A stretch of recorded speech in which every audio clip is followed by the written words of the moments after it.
ಪಹಲ್ಗಾಮ್ನಲ್ಲಿ ನಡೆದಂತ ಹಿಂದೂಗಳ ನರಮೇಧ ಹಿನ್ನೆಲೆಯಲ್ಲಿ ಭಾರತ ಸರ್ಕಾರ ಪಾಕಿಸ್ತಾನದ ವಿರುದ್ಧ ಕಠಿಣ ಕ್ರಮಗಳನ್ನು ಕೈಗೊಂಡಿದೆ. ಕಾಶ್ಮೀರದಲ್ಲಿ ಉಗ್ರರ ಮನೆಗಳನ್ನು ಧ್ವಂಸ ಮಾಡಲಾಗ್ತಾ ಇದೆ. ಇದುವರೆಗೂ 6 ಉಗ್ರರ ಮನೆಗಳನ್ನು ಉಡೀಸ್ ಮಾಡಲಾಗಿದೆ. ಮೊನ್ನೆ 2 ಉಗ್ರರ ಮನೆ ಛಿದ್ರಗೊಳಿಸಿದರೆ ನಿನ್ನೆ 4 ಮನೆಯನ್ನ ಧ್ವಂಸಗೊಳಿಸಲಾಗಿದೆ. ಪುಲ್ವಾಮಾದಲ್ಲಿ ಉಗ್ರ ಅಶನ್ ಉಲ್ ಹಕ್ ಮನೆ, ಶೋಪಿಯಾನ್ನಲ್ಲಿರುವಂತಹ ಶಬೀರ್ ಅಹಮದ್ ಮನೆ, ಹಾಗೇನೆ ಕುಲ್ಗಾಮ್ನಲ್ಲಿರುವಂತಹ ಉಗ್ರ ಜಾಕಿರ್ ಗನಿ ಮನೆ, ಕುಪ್ವಾರಾದಲ್ಲಿ ಲಷ್ಕರ್ ಉಗ್ರ ಫಾರೂಕ್ ಅಹಮದ್ ಮನೆ ಧ್ವಂಸ ಮಾಡಲಾಗಿದೆ. ಇನ್ನು ಪಹಲ್ಗಾಮ್ ದಾಳಿಯ ಮತ್ತೊಂದು ವಿಡಿಯೋ ರಿಲೀಸ್ ಆಗಿದೆ. ಅರಣ್ಯದ ಮೂಲಕ ಪ್ರವಾಸಿ ಸ್ಥಳಕ್ಕೆ ಬಂದಿದ್ದ ಉಗ್ರರು ಮೊದಲೇ ಮರವೇರಿ ಕುತ್ಕೊಂಡಿದ್ರು. ಜನ ಹೆಚ್ಚಾಗ್ತಾ ಇದ್ದಂಗೆ ಪ್ರವಾಸಿಗರ ಬಳಿ ನುಗ್ಗಿ ಗುಂಡಿನ ದಾಳಿಯನ್ನು ನಡೆಸಿದ್ದಾರೆ. ಉಗ್ರರು ಗುಂಡು ಹಾರಿಸುವಂತಹ ದೃಶ್ಯ ಮೊಬೈಲ್ನಲ್ಲಿ ರೆಕಾರ್ಡ್ ಆಗಿದೆ.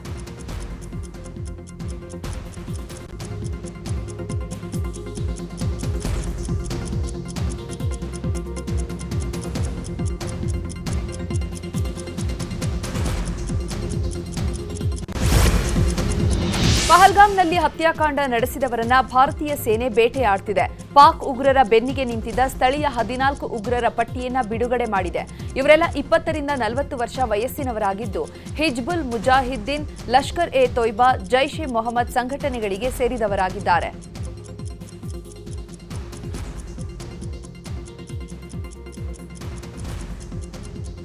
ಪಹಲ್ಗಾಮ್ನಲ್ಲಿ ನಡೆದ ಭೀಕರ ಭಯೋತ್ಪಾದಕ ದಾಳಿಯ ಬಳಿಕ ಅನಂತನಾಗ್ ಜಿಲ್ಲೆಯಾದ್ಯಂತ ಶೋಧ ಕಾರ್ಯಾಚರಣೆ ನಡೆಸಲಾಗ್ತಾ ಇದೆ. ಪಹಲ್ಗಾಮ್ ಪ್ರದೇಶದ ಕೋಕರ್ನಾಗ್, ಹಪನ್ನಾಡ್ ಮತ್ತು ಕಪ್ರಾನ್, ವೇರಿಗಾನ್ ಮತ್ತು ಶ್ರೀಕುಫ್ವಾದಲ್ಲಿರುವಂತಹ ಭದ್ರತಾ ಪಡೆ ಶೋಧ ಕಾರ್ಯಾಚರಣೆಯನ್ನು ನಡೆಸ್ತಾ ಇದೆ. ಇನ್ನು ಶ್ರೀನಗರ ಪೊಲೀಸರು 60ಕ್ಕೂ ಹೆಚ್ಚು ಉಗ್ರರ ಸಹಚರರ ಮನೆಗಳ ಮೇಲೆ ದಾಳಿ ಮಾಡಿದ್ದಾರೆ.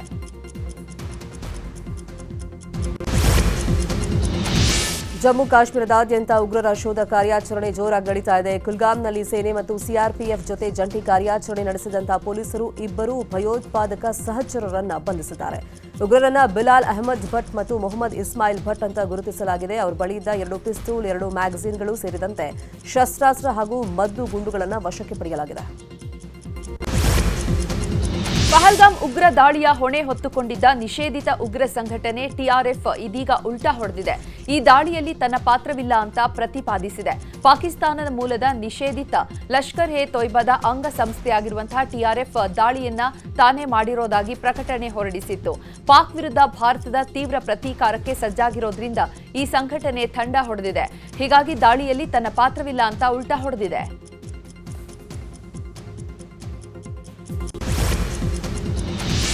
ಜಮ್ಮು ಕಾಶ್ಮೀರದಲ್ಲಿ ಯಾವುದೇ ಕ್ಷಣದಲ್ಲಿ ಏನು ಬೇಕಾದರೂ ಆಗಬಹುದು. ಯುದ್ಧದ ಭೀತಿಯಲ್ಲಿರುವಂತಹ ಸ್ಥಳೀಯ ಜನರು ಸುರಕ್ಷಿತ ಪ್ರದೇಶಗಳಿಗೆ ಹೋಗೋದಕ್ಕೆ ನಿರ್ಧಾರ ಮಾಡಿಕೊಂಡಿದ್ದಾರೆ.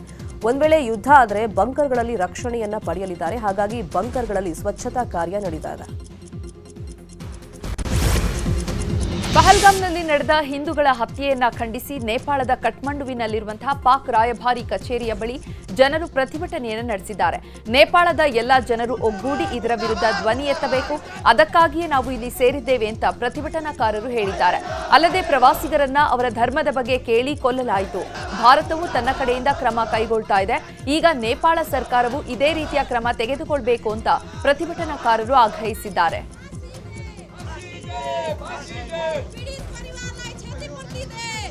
मुर्दाबाद मुर्दाबाद आतंकवाद मुर्दाबाद मुर्दाबाद मुर्दाबाद सनमराय का हिंदुओं को रक्षा कर पाकिस्तानी नालायक सरकार मुर्दाबाद मुर्दाबाद हिंदू मारना पाइदेना पाइदेना पाइदेना पाइदेना ಪಹಲ್ಗಾಮ್ ದಾಳಿ ವಿಚಾರದಲ್ಲಿ ಪಾಕ್ ವಿರುದ್ಧ ಭಾರತ ಸಿಡಿದೇಳ್ತಾ ಇದ್ದಂಗೆ ಪಾಕ್ ತಂಡ ಹೊಡೆದ್ಬಿಟ್ಟಿದೆ. ಪಾಕ್ ಪ್ರಧಾನಿ ಶೆಹಬಾಜ್ ಶರೀಫ್ ಮೊದಲ ಬಾರಿ ಸಾರ್ವಜನಿಕವಾಗಿ ಮಾತನಾಡಿದ್ದಾರೆ. ಪಹಲ್ಗಾಮ್ ದಾಳಿ ಸಂಬಂಧಪಟ್ಟಂತೆ ತಟಸ್ಥ ಹಾಗೂ ಪಾರದರ್ಶಕ ತನಿಖೆಗೆ ಪಾಕಿಸ್ತಾನ ಸಿದ್ಧ ಅಂತ ಹೇಳಿಕೊಂಡಿದ್ದಾರೆ. ಅಲ್ಲದೆ ಸಿಂಧೂ ಜಲ ಒಪ್ಪಂದದ ಅಡಿಯಲ್ಲಿ ಪಾಕಿಸ್ತಾನಕ್ಕೆ ಸೇರಿದ ನೀರಿನ ಹರಿವನ್ನು ನಿಲ್ಲಿಸುವ, ಕಡಿಮೆ ಮಾಡುವ, ತಿರುಗಿಸುವ ಯಾವುದೇ ಪ್ರಯತ್ನಕ್ಕೆ ಬಲ ಮತ್ತು ಶಕ್ತಿಯಿಂದ ಪ್ರತಿಕ್ರಿಯೆ ಕೊಡಲಾಗುತ್ತೆ ಅಂತಾನೂ ಭಾರತಕ್ಕೆ ಎಚ್ಚರಿಕೆಯನ್ನು ಕೊಟ್ಟಿದ್ದಾರೆ. ಆರ್ಎಸ್ಎಸ್ ಮುಖ್ಯಸ್ಥ ಮೋಹನ್ ಭಾಗವತ್ ಪಹಲ್ಗಾಮ್ ದಾಳಿ ಬಗ್ಗೆ ಆಕ್ರೋಶ ಹೊರಹಾಕಿದ್ದಾರೆ. ಅಹಿಂಸೆ ನಮ್ಮ ಸ್ವಭಾವ, ನಮ್ಮ ಮೌಲ್ಯ. ಆದರೆ ಕೆಲವರು ಬದಲಾಗೋದಿಲ್ಲ. ನೀವು ಏನೇ ಮಾಡಿದ್ರೂ ಅವರು ಜಗತ್ತಿಗೆ ತೊಂದರೆ ಕೊಡ್ತಾನೆ ಇರ್ತಾರೆ. ಅಹಿಂಸೆ ನಮ್ಮ ಧರ್ಮ ಹೇಗೋ ಹಾಗೆಯೇ ಗೂಂಡಾಗಳಿಗೆ ಪಾಠ ಕಲಿಸುವುದು ಕೂಡ ನಮ್ಮ ಧರ್ಮ. ಜನರನ್ನ ರಕ್ಷಿಸುವುದು ರಾಜನ ಕರ್ತವ್ಯ. ರಾಜನು ತನ್ನ ಕರ್ತವ್ಯವನ್ನ ನಿರ್ವಹಿಸಬೇಕು ಅಂತ ಹೇಳಿದ್ದಾರೆ. उसका भाष्य स्वामी जी ने एक किया है और किसी का कुछ और हो सकता है, लेकिन ये चर्चा होने से ही उसमें से नवनीत निकलेगा, उस मंथन में से ही निष्कर्ष निकलेंगे। उसकी आवश्यकता है, क्योंकि हमारा अपना जीवन इसके अनुसार नहीं चल रहा है। दुनिया को उनको बहुत सिखाना है और सिखाने लायक हमारे पास बहुत है, लेकिन जो बहुत है वो आज हमारे आचरण में नहीं है।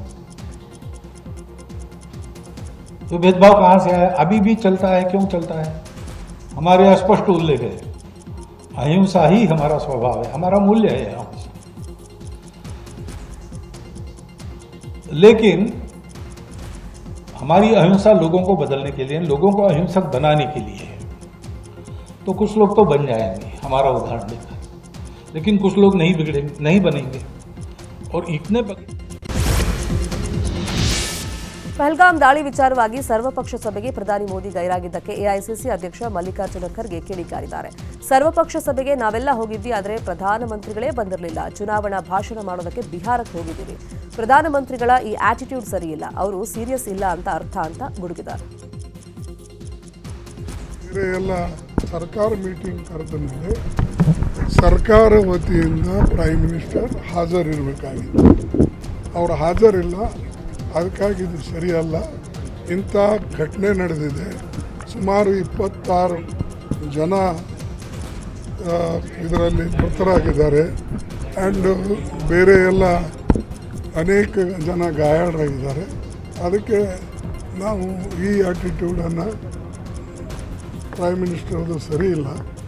ಎಲೆಕ್ಷನ್ ಭಾಷಣ ಮಾಡೋಕ್ಕೆ ನೀವು ಬಿಹಾರಕ್ಕೆ ಹೋಗ್ತೀರಿ, ಇಲ್ಲೇ ದಿಲ್ಲಿಯಲ್ಲಿ ಬರೋಂಗಿಲ್ಲ, ಮೀಟಿಂಗ್ ಅಟೆಂಡ್ ಮಾಡಲ್ಲ ಅಂದರೆ ಅವ್ರು ಸೀರಿಯಸ್ ಇಲ್ಲ ಅಂತ ಅದರ ಅರ್ಥ. ಸರ್ಕಾರ ಮೀಟಿಂಗ್ ಕರೆದ ಮೇಲೆ ಸರ್ಕಾರ ವತಿಯಿಂದ ಪ್ರೈಮ್ ಮಿನಿಸ್ಟರ್ ಹಾಜರಿರಬೇಕಾಗಿತ್ತು. ಅವರು ಹಾಜರಿಲ್ಲ, ಅದಕ್ಕಾಗಿ ಇದು ಸರಿಯಲ್ಲ. ಇಂಥ ಘಟನೆ ನಡೆದಿದೆ. ಸುಮಾರು 26 ಜನ ಇದರಲ್ಲಿ ಮೃತರಾಗಿದ್ದಾರೆ ಆ್ಯಂಡ್ ಬೇರೆ ಎಲ್ಲ ಅನೇಕ ಜನ ಗಾಯಾಳರಾಗಿದ್ದಾರೆ. ಅದಕ್ಕೆ ನಾವು ಈ ಆಟಿಟ್ಯೂಡನ್ನು ಪ್ರೈಮ್ ಮಿನಿಸ್ಟರ್ ಅದು ಸರಿ ಇಲ್ಲ.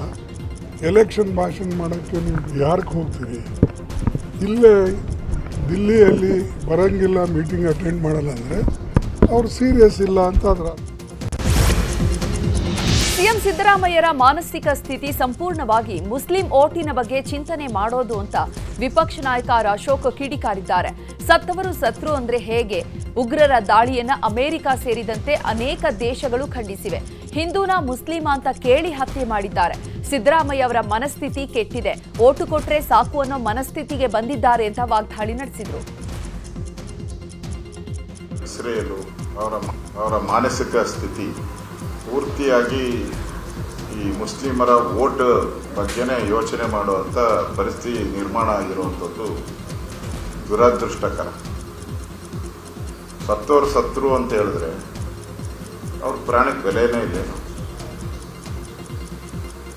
ಎಲ್ಲ ದೇಶಗಳು, ಅಮೇರಿಕ ಇರ್ಬೋದು, ಲಂಡನ್ ಇರ್ಬೋದು, ಬೇರೆ ಬೇರೆ ಎಲ್ಲ ದೇಶಗಳು ಕೂಡ, ಇಸ್ರೇಲು, ಎಲ್ಲ ದೇಶನೂ ಈ ಒಂದು ಅಮಾಯಕ ಕೃತ್ಯವನ್ನು ಖಂಡಿಸಿದ್ದಾರೆ.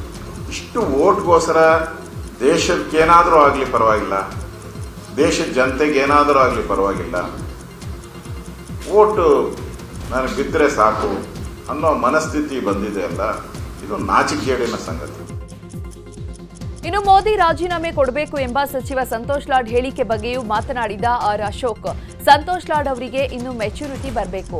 ಅಲ್ಲಿ ಇಂಟೆಲಿಜೆನ್ಸ್ ನೋಡೋದು ಸೈನ್ಯದ ಬಗ್ಗೆ ಮಾತನಾಡ್ತಾರೆ. ಗಡಿಯಲ್ಲಿ ಸೈನಿಕರು ಭದ್ರತೆಯನ್ನ ನೀಡ್ತಿರೋದ್ರಿಂದ ಅವರು ಇಲ್ಲಿ ಮಜಾ ಮಾಡಿಕೊಂಡು ಓಡಾಡ್ತಿದ್ದಾರೆ ಅಂತ ಕಿಡಿಕಾರಿದ್ರು. ಸಿದ್ದರಾಮಯ್ಯ, ಸಂತೋಷ್ ಲಾಡು ಇನ್ನೂ ಸ್ವಲ್ಪ ಬುದ್ಧಿ ಮೆಚೂರ್ ಆಗಬೇಕು ಅವ್ರಿಗೆ. ಅಲ್ಲಿ ಇಂಟೆಲಿಜೆನ್ಸಿ, ಈ ಟೆರರಿಸ್ಟ್ದೆಲ್ಲ ನೋಡೋವಂಥದ್ದು ಸೈನ್ಯದ ಇಂಟೆಲಿಜೆನ್ಸಿ, ಅವರು ಜ್ಞಾನ ಬೇಕು ಇವರಿಗೆ. ಆ ಸೈನ್ಯದ ಮೇಲೆ ಆಪಾದನೆ ಮಾಡ್ತಿರೋದ. ಮುಂದೆ ಈ ದೇಶದ ಜನ, ಈ ರಾಜ್ಯದ ಜನ, ಈ ಘಟನೆ ಆಗ್ತಾ ಇದೆಯಲ್ಲ, ಸಿದ್ದರಾಮಯ್ಯನ ಹೇಳಿಕೆ, ಲಾಡ್ ಹೇಳಿಕೆ, ಪ್ರಿಯಾಂಕಾ ಖರ್ಗೆ ಹೇಳಿಕೆ, ದಿನೇಶ್ ಗುಂಡೂರಾವ್ ಹೇಳಿಕೆ, ಇವೆಲ್ಲನೂ ಕೂಡ ರಾಜ್ಯದ ಜನ ಗಂಭೀರವಾಗಿ ತೆಗೆದುಕೊಂಡಿದ್ದಾರೆ. ಮುಂದೆ ನಿಮ್ಮೆಲ್ಲರಿಗೂ ಸರಿಯಾದಂಥ ಪಾಠ ಈ ರಾಜ್ಯದ ಜನ ಕಲಿಸ್ತಾರೆ ನೋಡಿ. ಇನ್ನು ಸಂತೋಷ್ ಲಾಡು ಇನ್ನು ಸ್ವಲ್ಪ ಬುದ್ಧಿ. ಪ್ರಚೋದನೆ ಮಾತುಗಳನ್ನು ಕೇಳಿ ಸಾಕಾಗಿದೆ ಅಂತ ಶಾಸಕ ಶರತ್ ಬಚ್ಚೇಗೌಡ ಕೇಂದ್ರದ ವಿರುದ್ಧ ವಾಗ್ದಾಳಿ ನಡೆಸಿದ್ದಾರೆ. ಈ ಬಗ್ಗೆ ದೇವನಹಳ್ಳಿಯಲ್ಲಿ ಮಾತನಾಡಿರೋ ಅವರು, ಬ್ರಿಟಿಷರು ಸ್ವತಂತ್ರ ನೀಡೋ ಸಂದರ್ಭದಲ್ಲಿ 2 ಕಂಟ್ರಿ ಫಾರ್ಮುಲಾ ಬಳಸಿ ದೇಶವನ್ನು ಒಡೆದಿದ್ದಾರೆ. ಈಗ ಮತ್ತೊಮ್ಮೆ ಅವರ ಸಂತತಿ ದೇಶ ಒಡೆದು 2 ಭಾಗ ಮಾಡೋಕೆ ಹೊರಟಿದ್ದಾರೆ. ಪಹಲ್ಗಾಮ್ನಲ್ಲಿ ನಡೆದಂತ ದಾಳಿಗೂ ಇಲ್ಲಿರುವಂತ ಜನಗಳಿಗೆ ಏನ್ ಸಂಬಂಧ? ಕೇಂದ್ರ ಸರ್ಕಾರದ ಇಂಟೆಲಿಜೆನ್ಸಿ ಸಂಪೂರ್ಣ ವಿಫಲವಾಗಿದೆ. ದೇಶದಲ್ಲಿ ಗುಪ್ತಚರ ಇಲಾಖೆ ಸಂಪೂರ್ಣವಾಗಿ ವಿಫಲವಾಗಿದೆ. ಇಂತಹ ಸಂದರ್ಭದಲ್ಲಿ ದೇಶದ ಎಲ್ಲಾ ಜನತೆ ಒಗ್ಗಟ್ಟಾಗಿರಬೇಕು ಅಂತ ಹೇಳಿದ್ದಾರೆ. ಗುಪ್ತಚರ ಇಲಾಖೆ ಕರೆಕ್ಟ್ ಆಗಿ ಕೆಲಸ ಮಾಡಿದ್ರೆ, ಇವ್ರು ಸರಿಯಾದಂತ ಸೂಕ್ತವಾದಂತ ಕ್ರಮಗಳು ತಗೊಂಡಿದ್ರೆ ಈ ರೀತಿಯಾದಂತ ಪರಿಸ್ಥಿತಿಗೆ ಬರಂತ ಅಗತ್ಯವೇ ಇರಲಿಲ್ಲ. ಕರ್ನಾಟಕ ರಾಜ್ಯ ಜನ ಕೂಡ ಇವತ್ತು ಅವ್ರ ಜೀವಗಳನ್ನ ಕಳ್ಕೊಂಡಿದ್ದಾರೆ, ಅಮಾಯಕರ ಜೀವಗಳನ್ನ ಕಳ್ಕೊಂಡಿದ್ದಾರೆ. ಅವ್ರ ಕುಟುಂಬಗಳನ್ನ ಕೇಳಿದ್ರೆ ಇವತ್ತು ಮಾತಾಡ್ತಾ ಇರಬೇಕಾದಾಗ ಮಾಜಿ ಸಂಸದರುಗಳು, ಹಾಲಿ ಸಂಸದರುಗಳು, ಬಿಜೆಪಿ ಪಾರ್ಟಿ ಅವ್ರು ಹೇಳ್ತಾರೆ ಏನೇನೋ ಮುಸ್ಲಿಮರ ಬಗ್ಗೆ ಮಾತಾಡ್ತಾರೆ. ಅಲ್ಲಪ್ಪ, ಗುಂಡಿಟ್ಟವ್ನು ಇರ್ಬೋದು, ಅಲ್ಲಿ ರಕ್ಷಣೆಗೆ ಬಂದವ್ರು ಮೊದ್ಲು ಯಾರ್ರಿ? ಎತ್ಕೊಂಡೋಗಿ ಆಸ್ಪತ್ರೆಗಳು ಅಡ್ಮಿಟ್ ಮಾಡ್ಲಿಲ್ವೇನ್ರಿ? ಯಾಕೆ ಎಲ್ಲರನ್ನೂ ಒಂದೇ ಬಣ್ಣದಲ್ಲಿ ಬಳಿಯಂತದ್ದು? ಬ್ರಿಟಿಷರೇನೋ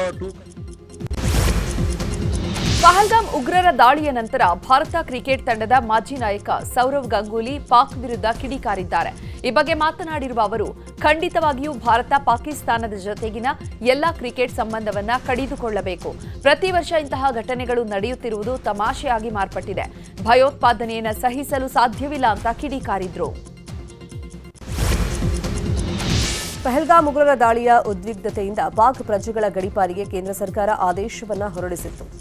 ಕರ್ನಾಟಕದಲ್ಲಿ 108 ಪಾಕ್ ಪ್ರಜೆಗಳಿದ್ದಾರೆ. ಗಡೀಪಾರಿಗೆ ರಾಜ್ಯ ಸರ್ಕಾರ ಕ್ರಮಗಳನ್ನು ಕೈಗೊಂಡಿದೆ. ಈ ಬಗ್ಗೆ ಮಾತನಾಡಿದಂತ ಸಿಎಂ ಸಿದ್ದರಾಮಯ್ಯ, ರಾಜ್ಯದಲ್ಲಿ ಎಷ್ಟು ಜನ ಇದ್ದಾರೆ ಅಂತ ಮಾಹಿತಿಯನ್ನು ತಗೊಳ್ತಾ ಇದ್ದೀವಿ. ಈ ಬಗ್ಗೆ ಕೇಂದ್ರಕ್ಕೆ ಮಾಹಿತಿಯನ್ನು ಕೊಡ್ತೀವಿ. ಇದರಲ್ಲಿ ಕೇಂದ್ರ ಸರ್ಕಾರಕ್ಕೆ ನಮ್ಮ ಸಹಕಾರ ಇದೆ ಅಂತ ಹೇಳಿದ್ದಾರೆ. ಅವರನ್ನ ಕೇಂದ್ರ ಸರ್ಕಾರಕ್ಕೆ ಮಾಹಿತಿ ಕೊಡ್ತಕ್ಕಂಥ, ಅವ್ರನ್ನ ಹೊರಗಡೆ ಕಳಿಸ್ತಕ್ಕಂಥ ಕೆಲಸ ಮಾಡಿ. ನನಗೆ ಇನ್ನೂ ಎಷ್ಟು ಜನ ಇದ್ದಾರೆ ಅಂತ ಗೊತ್ತಿಲ್ಲ. ಕರ್ನಾಟಕದಲ್ಲಿ ಎಷ್ಟು ಜನ ಇದ್ದಾರೆ, ಮೈಸೂರಿನಲ್ಲಿ ಎಷ್ಟು ಜನ ಇದ್ದಾರೆ, ಬೇರೆ ಬೇರೆ ನಗರಗಳಲ್ಲಿ ಎಷ್ಟು ಜನ ಇದ್ದಾರೆ. ಹೆಚ್ಚಾಗಿರೋದು ಬೆಂಗಳೂರಿನಲ್ಲಿ, ಅಲ್ಲೇ ಜಾಸ್ತಿ. ಇಲ್ಲಿ ಯಾರಿದ್ರೂ ಕೂಡ ಪಾಕ್ ಜೊತೆ ಯುದ್ಧದ ಅಗತ್ಯವಿಲ್ಲ ಅಂತ ಸಿಎಂ ಸಿದ್ದರಾಮಯ್ಯ ಹೇಳಿದ್ದಾರೆ. ಕಠಿಣ ಕ್ರಮಗಳನ್ನು ಕೈಗೊಳ್ಳಬೇಕು. ನಾವು ಶಾಂತಿ ಪ್ರಿಯರು. ಯುದ್ಧದ ಅನಿವಾರ್ಯತೆ ಈಗಿಲ್ಲ. ಭದ್ರತೆ ವೈಫಲ್ಯದಿಂದ 26 ಜನ ಬಲಿಯಾಗಿದ್ದಾರೆ. ಏನೇ ಕ್ರಮ ಕೈಗೊಂಡ್ರೂ ಬಲಿಯಾದ 26 ಜನ ವಾಪಸ್ ಬರ್ತಾರಾ ಅಂತ ಕೇಂದ್ರದ ವಿರುದ್ಧ ಕಿಡಿಕಾರಿದ್ದಾರೆ. ಮಾಡಬೇಕಾದಂತ ಅಗತ್ಯ ಇಲ್ಲ. ಬಿಗಿ ಕ್ರಮಗಳು ತಗೋಬೇಕು ಅಷ್ಟೇ. ಭದ್ರತಾ ವ್ಯವಸ್ಥೆಯನ್ನ ಬಿಗಿ ಮಾಡ್ತಕ್ಕಂಥ ಕೆಲಸವನ್ನ ಮಾಡಬೇಕು. ನಾವು ವಿದ್ಯುತ್ ಪರ ಇಲ್ಲ. ನಾವು ಶಾಂತಿ ಇರಬೇಕು, ಜನರಿಗೆ ಭದ್ರತೆ ಇರಬೇಕು. ಕೇಂದ್ರ ಸರ್ಕಾರ ಭದ್ರತಾ ಕ್ರಮಗಳನ್ನು ತಗೋಬೇಕು. ಕೇಂದ್ರ ಸರ್ಕಾರದವರು. ಇನ್ನು ಪಾಕ್ ಪ್ರಜೆಗಳ ಗಡೀಪಾರು ಬಗ್ಗೆ ಗೃಹ ಸಚಿವ ಪರಮೇಶ್ವರ್ ಪ್ರತಿಕ್ರಿಯೆ ಕೊಟ್ಟಿದ್ದಾರೆ. ಕೇಂದ್ರದಿಂದ ಸೂಚನೆ ಬಂದಿದೆ, ಪಾಕ್ ಪ್ರಜೆಗಳನ್ನು ವಾಪಸ್ ಕಳಿಸ್ತೀವಿ ಅಂತ ಹೇಳಿದ್ದಾರೆ. ಸರ್ಕಾರದ ಹೋಮ್ ಮಿನಿಸ್ಟ್ರಿಯಿಂದ ಅಡ್ವೈಸರಿ ಬಂದಿದೆ, ಅದರ ಪ್ರಕಾರ ಮಾಡ್ತಾ ಇದ್ದೇವೆ. ಲಾಂಗ್ ಟರ್ಮ್ ವೀಸಾ ಇರೋರಿಗೆ ಅವರೇ ಎಕ್ಸೆಂಪ್ಷನ್ ಕೊಟ್ಟಂಗೆ ಕಾಣಿಸುತ್ತೆ. ಮತ್ತು ಯಾರಿಗೆ ಟೂರಿಸ್ಟ್ ವೀಸಾ ಅಥವಾ ಆ ರೀತಿ ಒಂದು ಕ್ಯಾಟಗರಿ ಆಫ್ ವೀಸಾಗಳಿರುತ್ತೆ ಅವರಿಗೆಲ್ಲ ವಾಪಸ್ ಕಳಿಸೋದಕ್ಕೆ ಏನು ಕ್ರಮ ತಗೋಬೇಕೋ ಅದನ್ನೆಲ್ಲ ತಗೊಳ್ತಾ ಇದ್ದೀವಿ. ಕೇಂದ್ರ ಸರ್ಕಾರದ ಭಾರತದಲ್ಲಿರೋ ಪಾಕಿಸ್ತಾನಿಯರನ್ನ ಹೊರಹಾಕಲು ಕೇಂದ್ರದ ಆದೇಶದ ಬೆನ್ನಲ್ಲೇ ಗುಜರಾತ್ನಲ್ಲಿ ಆಪರೇಷನ್ ಬಾಂಗ್ಲಾ ಕೂಡ ಶುರುವಾಗಿದೆ. ಸೂರತ್ ಮತ್ತು ಅಹಮದಾಬಾದ್ನಲ್ಲಿ ಪೊಲೀಸರು ಬಹುದೊಡ್ಡ ಕಾರ್ಯಾಚರಣೆಯನ್ನು ನಡೆಸಿದ್ದಾರೆ. ಅಕ್ರಮವಾಗಿ ನೆಲೆಸಿದ್ದ 1000ಕ್ಕೂ ಹೆಚ್ಚು ಬಾಂಗ್ಲಾದೇಶಿಗರನ್ನ ವಶಕ್ಕೆ ಪಡೆದಿದ್ದು ಗಡೀಪಾರು ಪ್ರಕ್ರಿಯೆ ಶುರು ಮಾಡಿದ್ದಾರೆ. ಕಾಶ್ಮೀರದಲ್ಲಿ ಭಯೋತ್ಪಾದಕರ ಅಟ್ಟಹಾಸ ಹಿನ್ನೆಲೆಯಲ್ಲಿ ಕರ್ನಾಟಕದ ಕರಾವಳಿಯಲ್ಲೂ ಕಟ್ಟೆಚ್ಚರವನ್ನು ವಹಿಸಲಾಗಿದೆ. ಉಡುಪಿಯಲ್ಲಿ ಕರಾವಳಿ ಕಾವಲು ಪಡೆಯಿಂದ ಕರಾವಳಿ ತೀರದಲ್ಲಿ ಪೆಟ್ರೋಲಿಂಗ್ ನಡೆಸಲಾಗ್ತಾ ಇದೆ. 13 ಬೋಟ್ಗಳಲ್ಲಿ ಕೋಸ್ಟ್ ಗಾರ್ಡ್ ಜೊತೆಗೆ ಜಂಟಿ ಕಾರ್ಯಾಚರಣೆಯನ್ನು ನಡೆಸಲಾಗ್ತಾ ಇದೆ. ಯಾರಾದರೂ ಅನುಮಾನಾಸ್ಪದ ಓಡಾಟ ಕಂಡುಬಂದರೆ ಕೂಡಲೇ ಮಾಹಿತಿ ಕೊಡಿ ಅಂತ ಆಳ ಸಮುದ್ರ ಮೀನುಗಾರರಿಗೂ ಸೂಚನೆಯನ್ನು ನೀಡಲಾಗಿದೆ. ಇನ್ನು ಕಾರವಾರದ ಸೂಕ್ಷ್ಮ ಪ್ರದೇಶಗಳಲ್ಲಿ ಹೆಚ್ಚಿನ ಭದ್ರತೆಯನ್ನು ಕೈಗೊಳ್ಳಲಾಗಿದೆ. ಕದಂಬ ನೌಕಾನೆಲೆ, ಕೈಗಾ ಅಣು ವಿದ್ಯುತ್ ಸ್ಥಾವರ ಸೇರಿದಂತೆ ಹಲವು ಸೂಕ್ಷ್ಮ ಪ್ರದೇಶಗಳಲ್ಲಿ ನೌಕಾಸೇನಾ ಪೊಲೀಸರನ್ನ ನಿಯೋಜನೆ ಮಾಡಲಾಗಿದೆ. ಭಟ್ಕಳದ ಸಂಶುದ್ದೀನ್ ವೃತ್ತದಲ್ಲಿ ಹೆಚ್ಚಿನ ಪೊಲೀಸ್ ಭದ್ರತೆಯನ್ನು ಕೈಗೊಳ್ಳಲಾಗಿದೆ. ಮಂಗಳೂರಿನ ಕಡಲ ತೀರದಲ್ಲಿ ಹೈ ಅಲರ್ಟ್ ಘೋಷಣೆ ಮಾಡಲಾಗಿದೆ. ಕೋಸ್ಟ್ ಗಾರ್ಡ್ ನೆಲೆಯ ಅಧಿಕಾರಿಗಳಿಗೆ ಅಲರ್ಟ್ ಆಗಿರುವಂತೆ ಸೂಚನೆಯನ್ನು ನೀಡಲಾಗಿದೆ. ವಿದೇಶಿ ಹಡಗು, ಅನುಮಾನಾಸ್ಪದ ವ್ಯಕ್ತಿಗಳು ಕಂಡುಬಂದರೆ ಮಾಹಿತಿ ನೀಡುವಂತೆ ಮೀನುಗಾರರಿಗೆ ಸೂಚನೆಯನ್ನು ಕೊಡಲಾಗಿದೆ.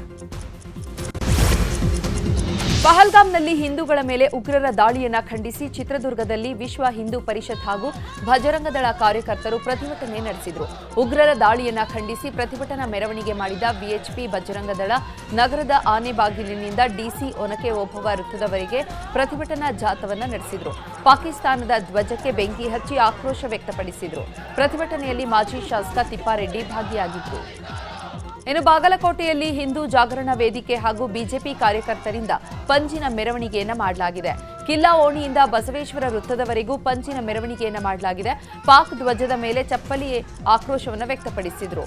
ಇನ್ನು ಪ್ರತಿಭಟನೆಯಲ್ಲಿ ಬಿಜೆಪಿ ರಾಜ್ಯಸಭಾ ಸದಸ್ಯ ನಾರಾಯಣ ಬಾಂಗಡೆ ಭಾಗಿಯಾಗಿದ್ದರು.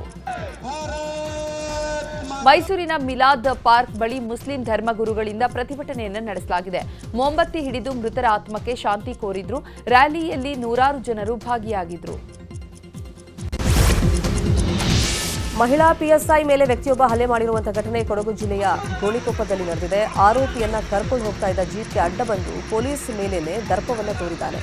ನಡು ರಸ್ತೆಯಲ್ಲಿ ಗೋಣಿಕೊಪ್ಪ ಪೊಲೀಸ್ ಠಾಣಾ ಮಹಿಳಾ ಪಿಎಸ್ಐಯನ್ನ ತಳ್ಳಿದ್ದಾನೆ. ಈ ಬಗ್ಗೆ ಗೋಣಿಕೊಪ್ಪ ಗ್ರಾಮಾಂತರ ಠಾಣೆಯಲ್ಲಿ ಪ್ರಕರಣ ದಾಖಲಾಗಿದೆ. 8 ಎಕರೆ ಜಮೀನಿನ ವಿಚಾರಕ್ಕೆ ರಿಕ್ಕಿ ರೈ ಮೇಲೆ ಶೂಟೌಟ್ ನಡೀತಾ ಎಂಬ ಅನುಮಾನ ಈಗ ಮೂಡಿದೆ. ಮುತ್ತಪ್ಪ ರೈ ಗನ್ಮ್ಯಾನ್ ಆಗಿದ್ದಂತಹ ವಿಠಲ್ಗೆ ಮೂಡುಗೆರೆಯ ಮಾರ್ನಾಡ್ ಬಳಿ ಇರುವಂತಹ 8 ಎಕರೆ ಜಮೀನನ್ನ ಕೊಡೋದಾಗಿ ಮುತ್ತಪ್ಪ ರೈ ಹೇಳಿದ್ರಂತೆ. ಆದರೆ ಮುತ್ತಪ್ಪ ರೈ ಸಾವಿನ ಬಳಿಕ ಆಸ್ತಿ ವಿವಾದ ಕೋರ್ಟ್ ಮೆಟ್ಟಿಲೇರಿತ್ತು. ಈ ಬಗ್ಗೆ ರಿಕ್ಕಿ ರೈ ಬಳಿ ಜಮೀನಿನ ಬಗ್ಗೆ ಹೇಳಿದ್ರಂತೆ. ಜಮೀನು ವಿವಾದ ಇತ್ಯರ್ಥ ಆದ ಬಳಿಕ ನೋಡೋಣ ಅಂತ ರಿಕ್ಕಿ ಹೇಳಿದ್ರಂತೆ. ಇತ್ತೀಚೆಗೆ ಜಮೀನು ವಿವಾದ ಇತ್ಯರ್ಥ ಆಗಿತ್ತು. ಆದರೆ ವಿಠಲ್ ಜಮೀನಿನ ಬಗ್ಗೆ ಕೇಳಿದಾಗ ಮುಂದೆ ನೋಡೋಣ ಅಂತ ರಿಕ್ಕಿ ರೈ ಉತ್ತರಿಸಿದ್ದಾರೆ. ಇದರಿಂದ ಕೋಪಗೊಂಡ ವಿಠಲ್ ಶೂಟೌಟ್ ನಡೆಸಲಾಗಿದೆ ಅಂತ ಹೇಳಲಾಗ್ತಾ ಇದೆ. ರಿಕ್ಕಿ ರೈ ಮೇಲೆ ಫೈರಿಂಗ್ ನಡೆದಿದ್ದು 70 mm ಶಾರ್ಟ್ ಗನ್ಗೂ ವಿಠಲ್ ಬಳಿ ಇರುವಂತಹ ಗನ್ಗೂ ಸಾಮ್ಯತೆ ಇರುವ ಹಿನ್ನೆಲೆ ವಿಚಾರಣೆ ಮಾಡಲಾಗ್ತಾ ಇದೆ. ಇನ್ನು ಆಸ್ಪತ್ರೆಯಲ್ಲಿ ಚಿಕಿತ್ಸೆ ಪಡಿತಾ ಇರುವಂತಹ ರಿಕ್ಕಿ ರೈ ಇಂದು ಡಿಸ್ಚಾರ್ಜ್ ಆಗುವ ಸಾಧ್ಯತೆ ಇದೆ. ಈಗಾಗಲೇ ಚೇತರಿಸಿಕೊಂಡಿದ್ರೂ ಕೂಡ ರಿಕ್ಕಿ ರೈ ಆಸ್ಪತ್ರೆಯಲ್ಲಿ ವಿಶ್ರಾಂತಿಯನ್ನು ಪಡೆಯುತ್ತಿದ್ದಾರೆ.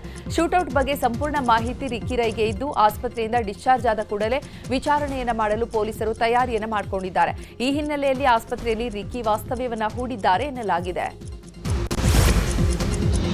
ಕೆಜಿಹಳ್ಳಿ ಡಿಜೆ ಹಳ್ಳಿ ಪ್ರಕರಣದ ಮೋಸ್ಟ್ ವಾಂಟೆಡ್ 19ನೇ ಆರೋಪಿಯ ಬಂಧನವಾಗಿದೆ. ಉತ್ತರ ಕನ್ನಡ ಜಿಲ್ಲೆಯ ಶಿರಸಿಯ ಟಿಪ್ಪು ನಗರ ನಿವಾಸಿ ಮೌಸಿನ್ ಅಲಿಯಾಸ್ ಇಮ್ತಿಯಾಜ್ ಶುಕೂರ್ ಬಂಧಿತ ಆರೋಪಿ.